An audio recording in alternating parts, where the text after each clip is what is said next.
folks, I have a little alto ukulele to show you today, and this is a stock instrument. I'm taking it to our 2 music camps this spring. And yeah, the alto, member, is my design. It's like halfway between a soprano and a concert. It's just my little all-around small instrument. So in this one, it's a pretty special set of wood on this. It's ulu wood, or breadfruit. Comes from Hawaii. Got it from our friend Dave Sigmund. It's from the Kona area of Big Island. And ulu, it actually works and feels a lot like mahogany. It's just a lighter color. And I'm really grateful to get it. And you know, I love using woods that also feed people. So, you know, if the tree's not making fruit anymore, let's turn it into something beautiful.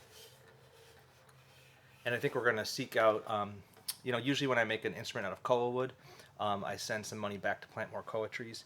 I think in this case we're going to find, maybe with Dave's help, we'll find a food bank local to him to give some money to after we sell this instrument. So anyway, yeah, the body's ulu, or breadfruit. And the neck is some scraps of mahogany. And I use dogwood for the rest from our friend Lizanne's house. Dogwood's got a real stripy, multicolored look to it. Rope binding, low G on here right now. And I used our kind of Santo inspired headstock for this one.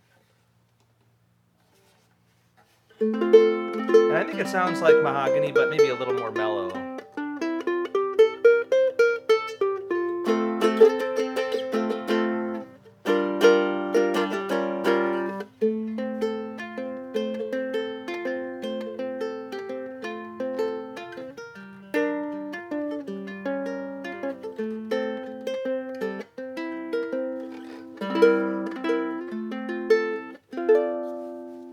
Yeah, it feels really good.